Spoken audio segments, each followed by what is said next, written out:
Money Pit is presented by American Standard, Home Advisor, Grace Ice and Water Shield, and Rockwool. Now, here are Tom and Leslie.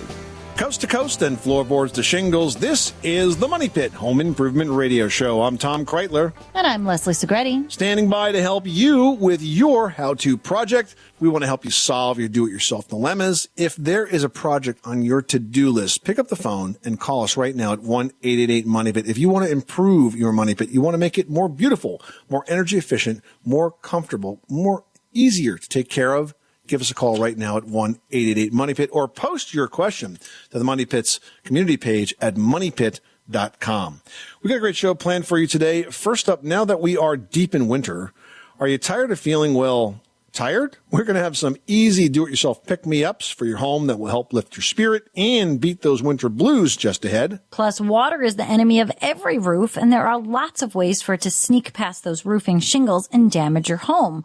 We're going to share a surefire solution that can help. Plus, we've got 5 fast home improvement hacks that can help you save time, energy, and make your space look great. So let's get to it. Give us a call right now at 1-888-MONEY-PIT. Leslie, who's first? Lori's on the line and has a lighting question. What can we do for you? Over the weekend, I went into the closet and discovered that the transformer for my fluorescent light fixture in my closet was smoking. Oh, wow. So we got, Not good. We got the power killed and the unit taken off. Okay. Then I went to the store to find a replacement. Mm-hmm. I had a 2-round fluorescent fixture. One was a 22-watt, one was a 32-watt bulbs in this center of a 11-foot long by, say, 52 inches wide closet. I'm trying to figure out how much light I need, figuring on going with LEDs for energy savings. And I'm sitting there staring at ceilings of light fixtures with so much light, I can't judge. It's talking to me in lumens, and it's saying this is the equivalent of one 75-watt bulb or two. Well, this is a closet. So, I mean, I say you really can't have too much light, right, Leslie? I mean, I guess it depends on your comfort level with lighting. If some people are very light sensitive and get ocular migraines, so you have to be careful that you don't overlight it. But I think it's a basis of what was in there before. One's 32 watts, the other one's 22. And both were on at all times. Why'd you have them on all the time? Whenever I was in the closet, they were on. Oh, okay. What I'm saying is that I didn't have a choice of just lighting one of the two bulbs. Or a dimmer or any of that. No. And that provided sufficient lighting. You didn't have dark spots. You didn't have any areas where you couldn't see. I did have dark spots. You did? Yeah, at the corners of the room, because it's in the center of the room. It's long and skinny, so the two dark corners. I think a good solution is, forego the electricity, altogether and go for a wall-mounted item that you can put up yourself that's battery-operated, that will have an occupancy sensor on it that knows when you're coming and going, or even ones that you can just turn on. Mr. Beams, they manufacture a couple of different battery-operated lights that will, run for ages and ages and have a ton of lumens that'll give you the brightness you need. Yeah, if you want to try to determine how many lumens you had there before, a 22-watt circular bulb, which is maybe the size of your smaller one, that's roughly about 1,000 lumens. Okay. So that kind of gives you a ballpark, but the LED lights are going to be so much brighter than the old fluorescents that you had. They're going to be safer to run. And cleaner, it's almost I feel not, like. Yeah, and cleaner. And you already have the wiring there, but if you wanted to go and put one fixture up where you had the wiring and then go to the deepest, darkest corner of that closet and put in a couple of Mr. Beam's battery-powered LEDs, I've got one of those in my closet. And I'm telling you, it really works well, because sometimes I go in there, and there's a light on in the room where the closet is, but when you open the door, you really can't see into it. And as soon as I open the door and stick my head in there, boom, the light comes on and I can see just fine. So you might even want to do a combination like that so you don't have those dark spots and you can really see what you've got there. Go to MrBeams.com. It's a manufacturer that specializes in battery-powered LED lights. And the lights that I put up, the batteries last for an entire year. It's amazing when you see that they're battery-powered and how much brightness they come on with. They're really super bright. And they're not expensive, like $30, $40 a light. And then you can find them at lots of different retailers and so on. But, get one and test it out. You'll be really surprised with how bright it is. Okay, thank you so much, because like I said, after trying to look at all the fixtures, and I was seeing 80, 120, Yeah, it's like you get like snowblind, right? I came home with a headache. Yeah, I hear you. All right. Well, I think that what makes the most sense is for you to put in one decently sized LED fixture, and then if you got some dark spaces, pop a couple of the battery-powered ones in there, and I think you'll be well covered. Okay. Well, thank you so much. All right. Good luck with that project. Bill in Michigan's on the line with a question about insulation. How can we help you? I rebuilt an old farmhouse up in northern Michigan, and it was originally a story and a half. I took it up to 2 stories, and I had to replace the roof because it was such bad shape. The house was originally built in 1913. Okay. So I put some scissor trusses on it, and up in northern Michigan, I had never heard of a energy truss. And so I just, my wife wanted a vaulted ceiling, so I put the scissor trusses on. Now I only got, like over by the wall, I only got like 3 inches of room between the ceiling and the outside of the roof. Yeah, pretty cold, right? Well, I got ice dams, and I I didn't dream you'd ever have this much snow when I moved up here in the snow belt. Right. So let me ask you a question. Now that your ceiling's all finished, how bad do you want to fix this? Because I'm going to tell you what I would do, and that is I would remove my drywall and I would apply spray foam insulation to the underside of that roof surface, and that would make an enormous difference. I put knotty pine up there, and it's real pretty. Oh, it's knotty pine. Wow. Oh, man, that breaks your heart. The only other way to do this is when it's time to replace the roof is to take it off from the top side. I actually did that on my house because I had a section of my old house. And by the way, when you say 1913 to Leslie and I, that's a young house, okay? We live in homes that are much older. Similarly aged homes. Yeah, much older than that. But I had one section of the house that was had such a low attic space, I couldn't really get into it from below. So when we did the roof, we tore off the roof sheathing from the outside, and then we applied spray foam, and we shot it down across what was essentially the back of the drywall. Yeah. And that particular section of the house was always about 10 degrees colder in the winter and 10 degrees hotter in the summer. And literally the day after we did this, it was the same temperature as the rest of the house. It was the most impressive thing I've ever seen in terms of energy conversion. The spray foam would be the best way to go, even Absolutely. though I only have like 4 inches between the ceiling and the roof. It's more efficient than any other type of insulation, any kind of bad insulation out there. I put the foam boards in there, the 3-inch foam boards in there all along the edge, because after I put the roof on, I seen I was going to have trouble. Yeah. And before I put the ceiling up, and then since then I put a standing seam steel roof on it. Right. And all those things have helped a little bit. Oh, so you can't even take the roof down apart because it's a standing seam metal. Well, you got a beautiful roof. I'll tell you, given that set of circumstances, I think eventually what you're going to probably want to do is disassemble that pine ceiling. And if you do it right, you could probably mark each board, number each board, and if it's taken out carefully, you could probably put it back in exactly the same spot. And I'll tell you what else that would do. That would give you the opportunity to deepen the trusses by maybe a couple of 3 inches. You can basically put some 2x4s right down. Exactly. You can deepen that truss and have room for more insulation. And when you go with spray foam, you don't have to worry about ventilation anymore ever. It's a different system. Just put the spray foam right on the. No right vents, no ridge vents, no soffit vents. It basically becomes a sealed attic space. And when I put the steel on, I had them go and open up the ridge vent, thinking maybe I could, won't need that anymore. But that didn't. That just let more cold air in the attic. Yeah, you need to do that with bad insulation, but you don't need to do it with foam insulation. So I think that's probably the best option for you. I know it's probably not what you want. You probably called figuring I'm going to get a fast fix that's going to solve this, but I don't think there is one for that set of circumstances. And that's kind of what I would do in northern Michigan. Gosh, even though it's a lot of work, it's going to end up saving you a lot of money and energy and comfort too. And that's what I kind of want to tell your viewers. If you're going to build up here, make sure you use the energy trusses. And put a steel roof on. That's the only way to go. All right. Thanks, Bill. It's good advice. Appreciate you calling us. 888 Money Pit. This is the Money Pit Home Improvement Radio Show. Give us a call right now with your how-to question or decor dilemma at 1-888-MONEY-PIT, presented by Home Advisor.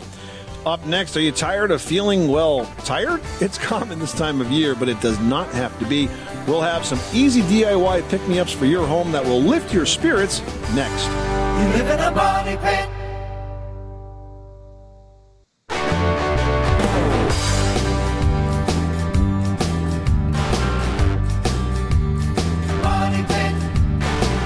This is the Money Pit Home Improvement Radio Show, on air and online at MoneyPit.com. I'm Tom Kreitler. And I'm Leslie Segretti. Here for you to help with your home improvement questions at 888-MONEY-PIT. Give us a call or post your question right now to the community page at MoneyPit.com. Jim in Washington's on the line with a question about hot water and it not getting there fast enough. What is going on? The house is a little less than 30 years old, and it's not really that things have changed that much, but trying to get hot water to the kitchen sink and to the upstairs master bath takes what feels like quite a bit of time. So I'm looking at putting in a recirculating pump out near the hot water heater with a crossover sensor valve for the furthest run from the hot water heater, which is upstairs. Okay. The kitchen, I don't know if it needs a separate sensor or not, and I don't know, but I imagine it's on a different leg, if you will, of the run from the hot water heater. I don't know because we weren't here when the house was built. It's possible, depending on how the piping is arranged. What kind of a pump are you thinking about putting on? There's one made by Watts. Yep, it's a Watts 500, 800, I think, is the number that seemed to get the best reviews. So I guess basically I'm concerned is that a good pump? Evidently it must be okay. It is. Those guys really know what they're doing, and they were out early with this product. And what I like about the Watts system is there's a timer on it or a thermostat on it, so you can basically control when it runs. So what you do is you set it up so that, if you get up the same time every day and, pop in the shower at, 6 a.m., 7 a.m., you have this kick on, a half hour ahead of time. So it purges all the cold water out of the pipes and is then hot basically before you need it. So when you step in the shower, it's on. So that means that you don't have to run that loop of hot water all the time, which if you think about it would drive up your heating costs because you're heating more water than you would have to. So you set it up according to your own personal schedule. Now, there's another way you can go, and this is something you might think about doing if your water heater is, maybe at or beyond a normal life cycle. Rheem just came out with a new water heater that's called the Performance High Efficiency Tankless Gas Water Heater with built-in recirculation. They actually added the recirculation element to the water heater itself. So much like the way that Watts system works, where there's a crossover valve at the farthest fixture away, you would do this with the Rheem unit. And then the water heater is sort of taking over here, and it's a really smart one and has the smart technology built into it. So it actually sort of starts to manage or measure your patterns of water usage. And when it kind of gets used to where you want the water to be hot, it supplies it before you need it. So I think that's kind of a cool technology, sort of the next level of that. And they're not terribly expensive the fact that it's tankless, so you never run into hot water. They're at Home Depot for around $1,300 or $1,400 right now. So I think for a good water heater, that's not a lot of money to pay, especially if it has this built-in technology. So those are two options for you that could both work well. Excellent. Thank you. I appreciate that information. Good luck with that project. Thanks so much for calling us at 888-MONEY-PIT. Well, the days are shorter and colder, which for a lot of people brings on a case of the blues. But here's a reason to smile. Studies show that a few easy changes to your living space can spruce up your home and your spirits. Yep. Now, for starters, let's turn on those lights. It might sound simple, but improved lighting can make you feel better, especially this time of year when darkness sets in so early. And it's also a good time of year for additional and also better quality lighting as well. With the advent of LED technology, it's never been easier to add bright white light to a workspace or a softer glow for living areas. Yeah, you might also consider planting an indoor garden. Colorful flowers or herbs can go a long way toward reminding you that spring exists and is coming again. You just want to make sure that you choose a location that gets plenty of sunlight, since most flowers or veggies need as much as 6 hours of direct sunlight each day to grow and thrive. And a quick pick-me-up for your front door entranceway can also raise your spirits even before you step foot outside. So think about polishing up the hardware or swapping out a doormat. These are like little changes that go a long way, as would, say, new paint or a new door altogether. A new door altogether can be really helpful in not only making the place look great, but actually driving up your real estate value. In fact, there was a survey a couple of years back where they took photos of homes and just photoshopped in new doors. And all of a sudden, people thought they were worth more money. It was pretty cool, kind of a blind study. So that's a really simple fix that can add some style and some cash actually to your house. All right, guys, finally, don't forget to please the most powerful of all your senses, your sense of smell. You know, citrus scents are known to energize and rejuvenate, and jasmine and grapefruit can ease depression and sadness. So many people find benefit from essential oils. So use oils, incense, candles. Just use all of these things safely to add those aromas to your living space. And if you want more great ideas to spruce up your home for winter, we've got them online at moneypit.com. Kimberly in Delaware is on the line with an interesting question. I'm reading your bath mats got melted to the floor. How did that happen? No, I clean houses for a living, and I went to clean a house, and the lady asked me if I can get it up, and she said it's been there for 2 years. What? Wow, stuck to the floor, huh? No, to the inside the bathtub. It melted inside the bathtub. And you couldn't get it up? You couldn't pull it off? No, I tried. It's stuck there. It's like cement. I'm thinking it might be glued in place and not melted. Did she buy the house with this bath mat? No, she's had the house for 20 years, and she put the bath mat there herself. And she said her husband just put it in there so they wouldn't fall because they're elderly people. And it's been like that for 2 years, she said. Well, I guess she would know herself if it was glued in place. I don't necessarily have a good solution for you here. I mean, generally, if I find something that's adhered and needs to be loosened up, I'll use a product like WD-40, but I'm afraid to tell you to use that in the bathtub because I don't want them to slip. But that tends to break any adhesive bond that is resulting, but it's also a lubricant. So, I mean, you could try very, very carefully under one corner of it, see if it loosens up, but you've got to rinse it thoroughly and scrub it thoroughly because otherwise you'll leave a very slick surface there. I guess the other thing that you could try would be a citrus-based adhesive remover. There are orange-based products, citrus-based products that are used to remove adhesive. But I have a hard time believing that this was an adhesive that actually glued itself to it. And I don't think it melted. I think there was some sort of maybe chemical reaction between the rubber mat and the bathtub that caused them to bond. Now, I will warn you that even if you get this up, it's very possible that the surface of the tub could be damaged. And, you may be having something else that you don't like to look at there as a result. And that's what I'm afraid of because I'm her house cleaner, and I didn't want to get blamed for, the tub being messed up either. Yeah, then I don't think you should I don't think it's your responsibility. I would say okay. you tried, but it's stuck in place and leave it at that. I agree with you. You don't want to make the situation worse and get them upset and then and be potentially responsible for finding a solution to an impossible problem. Okay, well, thank you very much. Just ahead, in snowy climates, the winter season is the most dangerous time of year for your roof due to ice dams. We're going to share the one thing that you can do to prevent serious damage after this. Hey, do you have a home improvement question? We'd love to chat right now. Call us at 1-888-MONEY-PIT, presented by Home Advisor. They make it fast and easy to find top-rated home pros you can trust for any home project. 888-MONEY-PIT.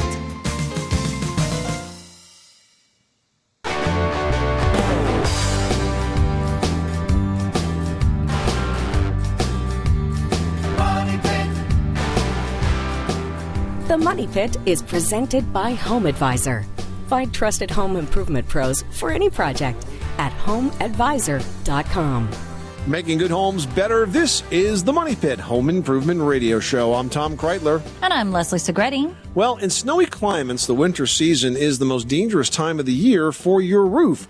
That's because it's also the season for ice dams, which every year cause thousands of dollars of damage to individual homes. There's a product that can stop ice dams, though, and it's an innovative roof underlayment called Grace Ice and Water Shield, which goes underneath the roof shingles. That's right. It's made by GCP Applied Technologies. And with us to talk about that is David Bauer, product manager for Grace Ice and Water Shield. Welcome, David. How are you doing, Tom? How are you doing, Leslie? We are doing awesome, and I got to tell you that there are certain storms that just seem to be perfect for the formation of ice dams. So for those folks that are hearing this and are not familiar with what an ice dam is, let's start right there. Could you describe it for us? Yeah, so an ice dam is forms on the roof after a snowfall when the snow is heated by the sun. There's a little bit of melting that occurs. Water flows to the edge of the roof and freezes when it hits that cold eave area of the roof. And when that happens over repeated times, what happens is a little ice dam, a little dam forms, and water backs up behind that, and that water can then become a problem and cause a leak in your roof. Now, that leak can go through the ceiling, go down the wall, get into the electrical wiring. It can be a pretty big mess, but why is it that roof shingles themselves don't stop the water from coming through? Well, the roof shingles alone are not enough to protect the roof from leaks. What really makes the difference from in protecting against leaks from ice dams is the roofing underlayment. It's specifically a self-adhered type roofing underlayment like Grace Ice and Water Shield is very effective at preventing roof leaks through those fastener penetrations or joints in the sheathing. Now, that's interesting because an underlayment isn't something that I think a homeowner is always thinking about when they're getting the new roof. They're so focused on the shingles and the aesthetic of the roof itself that unless you have an informed, roofing contractor or an informed homeowner, I think this really is a disconnect here on what's the proper underlayment to get or even to have one at all. Yeah, not all roof underlayments are the same.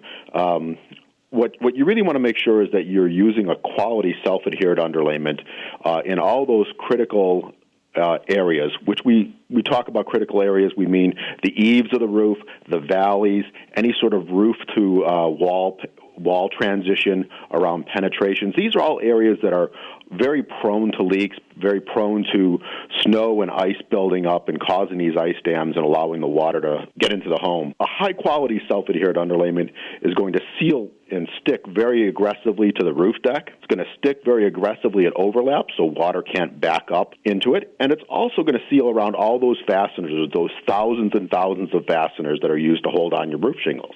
This product is typically installed in fact, it's required by building code in areas where ice dams are very common, which is the northern sort of most areas of our country. But there's really no reason not to use it anywhere, even in the South, where we don't get winter storms and we don't get ice dams. This product actually has been recommended by FEMA because it can stop leakage that would occur if a storm were to blow your shingles off, right? Absolutely, absolutely. It's very effective at protecting the inside of the building from leaks due to wind-driven rain, like occurs in a hurricane. We've heard reports after the hurricanes of this past season of roofs where the roof was stripped of shingles, yet the inside of the home remained relatively safe because the water did not get in through the roof. Yeah, it seems that for years and years and years we've been using tar paper. It's quite pointless when you realize the value of having a self-adhered underlayment like Grace Ice and Water Shield installed. The product has been around for a lot of years. I understand you guys are celebrating your 40th anniversary. Is that right? Yeah, 40th anniversary. 2018 is a really special year.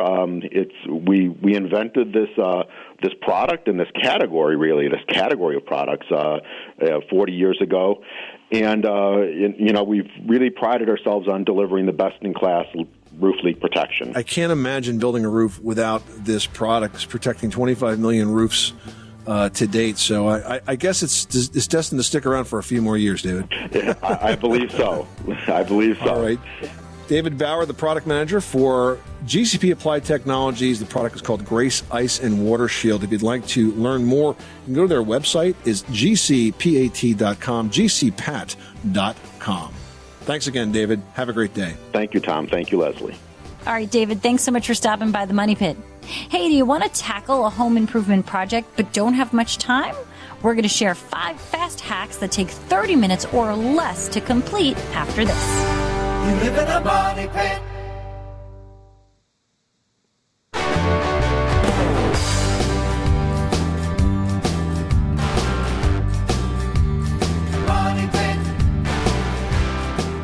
Making good homes better. This is The Money Pit. I'm Tom Kreitler. And I'm Leslie Segretti. Post your home improvement question to us right now at moneypit.com or call 24/7 to 1-888-MONEYPIT, presented by Home Advisor.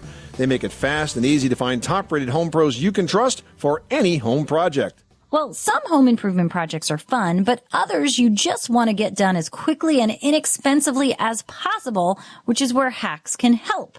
Here are 5 easy ones that can be done in 30 minutes or less.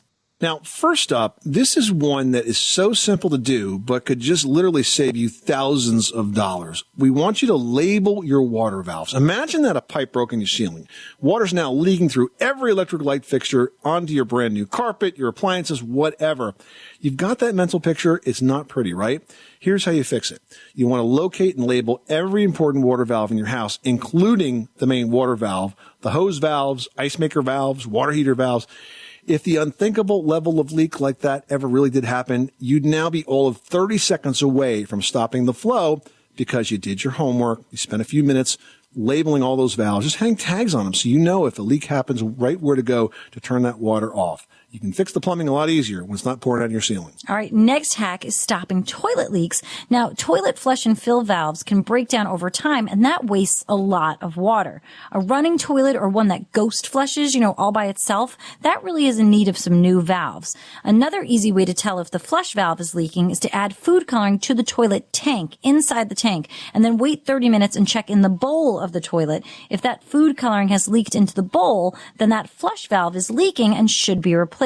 And that's a job that can easily be done in less than 30 minutes and truly for just a few dollars. Next, you can really spruce up your bathroom by simply caulking your tub. Bathtubs are really the closest thing in the home to a boat, and that proximity to water wears on the caulk, which has to be replaced. So you want to remove the old caulk, clean out that lip of the tub, use like a 1 to 4 part solution of bleach and water to kill any mold or mildew that might be left behind. Fill the tub with water and re-caulk. And yes, you heard that right. So take off those shoes and step in. When the caulk dries, drain the tub. As the water drains, the tub will come back up and compress that new caulk so it won't fall out.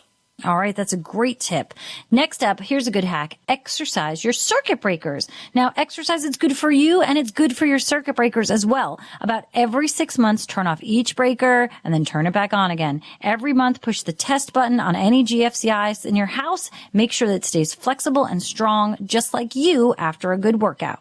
And finally, clean those dryer exhaust ducts, not just the lint filter, the entire duct. Dryer fires happen when those ducts get clogged with lint. So to keep your dryer safe, you want to clean the entire exhaust duct from the dryer to the exterior vent. You can use a dryer duct cleaning brush. They're available at home centers or hardware stores. They're really easy and inexpensive to use. And check to make sure your exhaust duct behind the dryer is not plastic. The old ones are. It's not safe. You want to take that out and replace it with a metal duct. So there you go. 5 easy projects, each of which can be done inside of 30 minutes. And just think about how accomplished you'll feel when you get that done. Freddie in South Carolina is on the line with a ventilation question. What can we do for you? I have built a new house in 2006. Basically, it's a vinyl siding house, 2,000 square foot. Have 2 bathrooms. One is about 8 by 16. It has a 3-wall shower with a whirlpool tub and 2 vanities in. And then the other hall bath is about 6 by 8. It just has a tub with a top in it, a shower tub, a unit. And I paint for a living, so I have streaks coming down the walls because when the electrician installed the vents in the bathroom, they're 110 CFM. But they just don't suck out for the steam. Right. And one of them had a water trap in it, and so I got up there a few years ago and pulled where it wasn't installed the ventilation pipe properly. So I've got the water out of that so that it wouldn't be stopped up. It could flow good. Then the other one just quit working. And my question is, I want to upgrade. And because I paint for a living, and I run into a lot of folks that ask me where I paint their bathrooms, and they have streaks as well. Now, I clean the streaks off, and I repaint with a good grade of paint. But the problem is now I run into the same problem, and I've always just told my customers, just find you a good exhaust fan, take care of your problem. Now I'm in that position, and so I'm at that point, and I'm trying to find out because I've lost a little confidence in some of the box store items, and so therefore I'm looking for a good brand to put in that will. So I understand your question. There's a very simple solution, and that is you want a good quality exhaust fan. You want one that has a humidity sensor on it, because even if you have a timer on there, it doesn't necessarily sync with when the bathroom is that humid. So I would look at Broan Newtone, Broan Newtone. It's a good brand. They have a whole bunch of products that have humidity sensors designed right into them, so that the fan can come on automatically when the humidity is high in the bathroom, which is what you want. They're very quiet fans, so they're not going to make a racket. And you did speak to the other issue, which is proper venting. It sounds to me like the vents, the ventilation was, the vents were sagging or something and letting water collect in them. That's, of course, very bad. But what I would do is I would make sure that I have solid metal ducting on that if I could, and get outside as quick as I could, and then make sure that when the fan's running, you can actually see the vent open up on the outside of the building. But if the venting is done right and you have a good quality fan that has a humidistat built into it, that's the key. That's going to make sure that moisture can't possibly build up and cause all those issues for mold and mildew and streaking and so on. Humidifier in automatic humidifier. It's not a humidifier. It's not a humidifier. It's a humidistat, which is a switch, a humidity sensing switch that controls when the fan operates. Humidistat, okay. Yep. It's a humidity and motion sensing fan. Also, I read online about stepping up to a 6-inch pipe instead of the 4-inch on ventilation. It depends on how far the duct is run, but I would just follow the manufacturer guidelines on that. Look, go to Broan, BROAN.com, or just Google Broan humidity sensing bath exhaust fans. You'll find the page. There's lots of options. They're not terribly expensive. They're pretty easy to put in. They're pretty well built. Yeah. And I think you'll find that, with that first set of fans being put in 2006, they're over 10 years old now. That's a pretty reasonable life expectancy. It's time for new ones. And now you have some better quality fixtures out there to choose from. Right, exactly. And I was reading online about stepping up from a 4 to a 6-inch around. And like you said, going back with the solid duct would be better to get the airflow out, because when I cut, when we're taking a shower, it just steams up the mirrors and everything else. And, Yeah, it makes a difference. When we remodeled our bathroom a few years ago, we were doing some work in the attic, and I knew that I had that was the opportunity to kind of reconfigure the duct work. So I just got some 4-inch solid metal duct, and I just did a really good job putting it all together. And now there's zero resistance. When you have that corrugated duct work, there's a lot of resistance in there, and it doesn't make the fan as efficient, and it's noisier, and it can collect water. So I've just got a straight metal duct, goes right out of the house as short run as possible, and it makes a big difference. So that's my advice. I think you're on your way. Okay, good enough. I surely appreciate it. You can call in your home improvement question right now at 888-MONEY-PIT, presented by Home Advisor. Still to come, how much snow is too much snow for your house? On the roof and on the deck?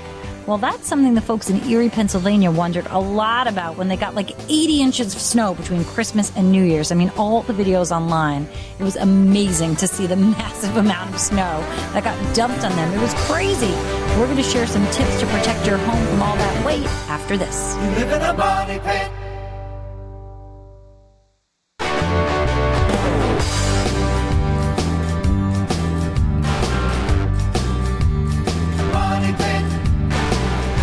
Making good homes better. This is the Money Pit Home Improvement Radio Show. I'm Tom Kreitler. And I'm Leslie Segretti. Give us a call right now with your home improvement question at 1-888-MONEY-PIT, 888-666-3974. Well, Leslie, I was thinking about the snow that's been coming down in different parts of the country. And the biggest example, of course, was from the holiday season over in Erie, Pennsylvania. They got 80 inches between Christmas and New Year's. So I've never seen anything. Crazy amounts. Imagine, more snow than we are tall. It's crazy. Just an insane amount of snow.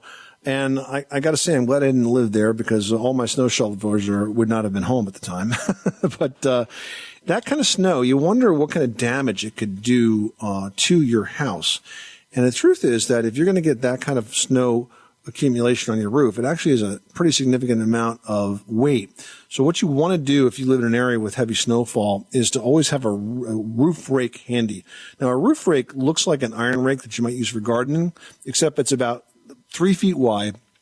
It's made of aluminum and has a handle that comes in sections that goes out to around 25 feet. So the idea is that when the snow stops falling, you go out with this rake, sort of toss it up to your roof, or lift it so it goes up the roof as high as you can, and start pulling that snow down off the roof. because what ends up happening in a lot of cases is if you get a rainfall or warmer weather and you get that snow starting to melt, now you really collect a lot of weight in that roof, and that can cause a collapse. So if you do have heavy snowfall on a roof, on a deck, surface like that, use a snow rake to pull off as much of that as you can, and that will help keep the weight to a manageable level. All right, now Julie in Florida posted that she's experiencing some chilly temps and is looking for an efficient heating system because it seems like they need to use it there too. Well, in Florida, you've got heat pumps and electric furnaces, and the reason for that is because it's just too expensive to run gas. So I would just tell you to continue to use what you have, Julie, because it's not going to be cost effective for you to run gas lines for a less expensive heating system. If you live in another part of the country, I'd tell you gas is more efficient. But in Florida, I would stick with the electric. If it is a heat pump, try to leave the thermostat at a steady level, because when you raise it up and down, it tends to bring on its backup system, which is resistance heat, and that's really expensive to run. Well, if you're like most of us, there's probably some areas of your home that are just not very well lit. Good lighting is important. Not only does it make your home look bigger, it can also be much safer. Leslie's got some tips on how to improve your lighting in today's edition of Leslie's Last Word. Leslie? Yeah, first of all, let's talk about your living and reading areas. You obviously need plenty of floor lamps and table lamps, but you have to make sure that those lamps point toward the activity and not toward you. I think that's the number one mistake people make, is they've got the lighting on themselves, but not on what they're doing. Now, one area where direct lighting is super important is the kitchen. If you only have one main overhead light source, you want to consider adding additional pendant fixtures above your work surfaces. And then you can even mount task lights underneath the cabinets. Now, if you have a room that's tough to fill with natural light, like maybe it's only got one window, an easy fix is to place mirrors in strategic locations. And that's going to bounce the light around the room. It's going to reflect what you see out the window. It instantly makes the space feel bigger and brighter. And if you've got someone in your family with vision problems, you can take advantage of high contrast colors. Put a dark switch plate on a light wall and choose bright colors for furniture and accessories. That really will make somebody with a vision issue have a much better time navigating around that space. For more easy lighting tips, visit moneypit.com. This is the Money Pit Home Improvement Radio Show. Coming up next time on the program, finding out when your house was built and maybe who lived within its walls and what changes homeowners made along the way can be a challenging project, but it's also a fascinating journey. We're going to give you some tips to help you uncover the history of your very own home on the next edition of The Money Pit. I'm Tom Kreitler. And I'm Leslie Segretti. Remember, you can do it yourself, but you don't have to do it alone.